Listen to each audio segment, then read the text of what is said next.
Welcome to Conversations with Des. I'm your host, Des Blanchfield.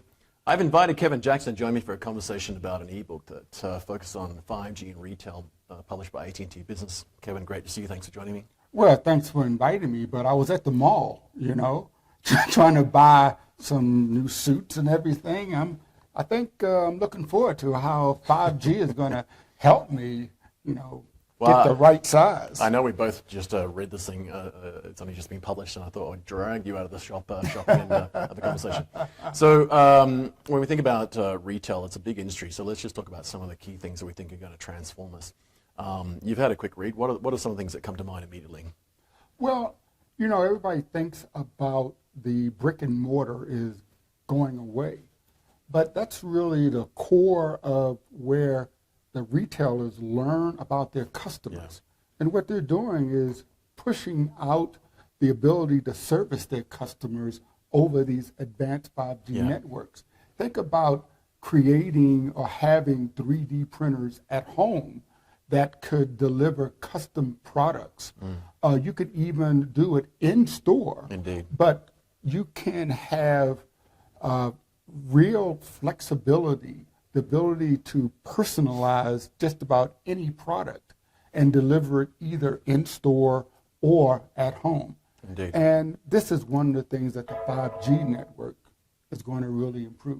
Yeah, one of the ones that I'm really interested in actually in retail is, I'm time poor, so going to and from shops all the time. If I want to buy new furniture, for example, I want to redecorate my home. I don't want to go to 5 different places to do that. I would like to actually have an engagement with the retailer where I can use virtual reality or potentially augmented reality to essentially redecorate my home. And interact with them online and say, well, what about that chair? What would it look like? And essentially look through my tablet, computer, or my phone to see what that product would look like in my house, and interact with them remotely, and not have to go to the store. Because again, I'm time poor, and I think a lot of people are coming more and more. And in some cases, it may be just distance issues, right? I think that's going to be a big game changer. But I don't have to go to the store to try it, sit on it. I can actually just measure it, see it here, see what it's going to look like, and then have them ship it to me.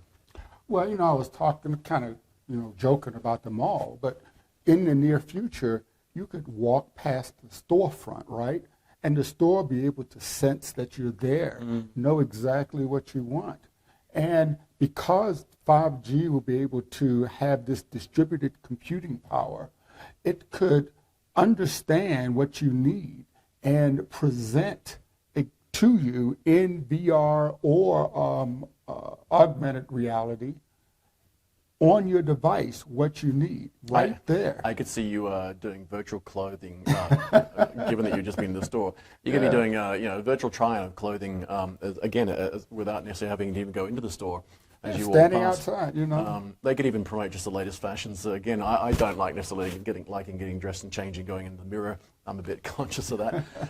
But I think, based on what your online shopping is and other data they might have on you, you could literally just go past the store. They could pop up, tell you about a particular, predictively look at what you've been buying, historically say, well, there's a new fashion out, there's a new thing out, there's a new price point, I don't know what it might be. And I could just use this virtual wardrobe concept of sort of using augmented reality and other technologies to go, well, what would it look like on me? Yeah, instead of sitting there looking at a mannequin with the latest fashion, they could have you projected there. That's a scary concept. That'd be a guarantee to frighten children. right. But you can see what you really look like by others. Do I want that? Yeah. Well, I don't want it for me, but I'm sure you'd be happy with it. I'm sure Lisa would be very happy with that. Well, the other thing is that in the store, retailers are going to be using robots to really improve their operational efficiencies. This will get to the bottom line. Well, one of my favorite things to watch as I get there and something I'm buying doesn't have a SKU on it, a stock keeping unit. And it's like, price check on aisle 9. And some poor person's got to run and get the thing and find out what it is, and off they go. I can imagine we have everything from little autonomous things that are running around and figuring out what the price is if it's fallen off, or maybe just doing a price check. Or even potentially saying, it's out of stock, so it zips out into the warehouse and brings one to me and then goes and refills the space in the store because it's just been informed that it's out, right?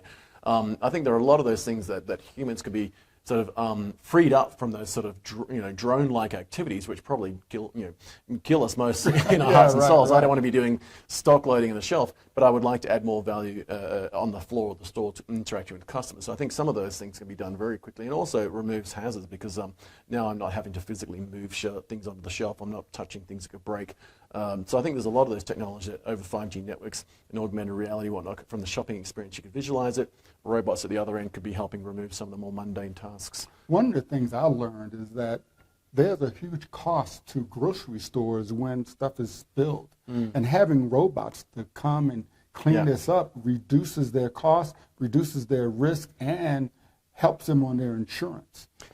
The other thing that I look at is that a lot of retailers, they're often challenged with what's happening in the physical stores, but now looking at physical stores as a way to gain value, as a source of data, effectively, of what's happening to deliver personalized experience across various channels and various platforms. So people going to the store, they might be trying the thing in the store and they don't necessarily want to buy it there. They'll go online.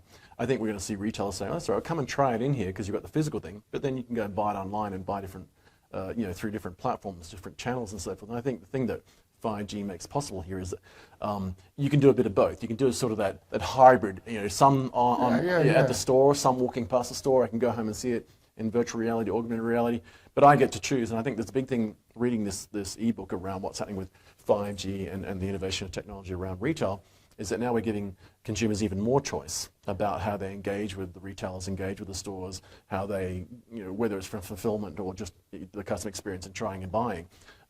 This is going to give retailers a significant breath of fresh air to look at, okay, well, what next? Well, customers like that omni-channel experience. They want to make the decision and make the choice. Some of the business cases that AT&T Business put in this ebook really highlighted the value of 5G with the broad bandwidth and the low latency. It really heightens customer experience. And in the end, retailers need to have the customer experience that they deliver better than their competitors. Indeed, and we haven't even touched on them because we're running out of time, but when we think about how Internet of Things is going to be applied, we think about big data and analytics, leveraging edge computing, leveraging high-speed throughput. There's so many things that could be applied in the space where retail can not just go through the digital transformation, but leverage, I guess, Industry 4.0 type capabilities in retail. I have to admit, there's a point soon where I'm going to actually be looking forward to shopping. It's not quite here yet, but I think what AT&T Business is doing with the transformation of the retail industry, and particularly leveraging technologies like 5G, I'm predicting now that I'll probably be more likely to shop in some of these models as opposed to what I currently do, which is not shop at all. Well, I'm looking forward to seeing you in the 5G mall. Yeah, I'll see you in augmented reality, my favorite new frog. Kevin, it's been great to see you. Thanks for making time to chat. And so, folks, we'll put more information in the description below with regard to where you can go to visit the AT&T Business website, have a look at their retail portal and learn more about that, and obviously, more specifically, get access to the ebook and get the insights that are available from that. Thanks for joining us, Kevin. Great to see you, and we'll see you again soon. Thanks a lot, Des. See you soon.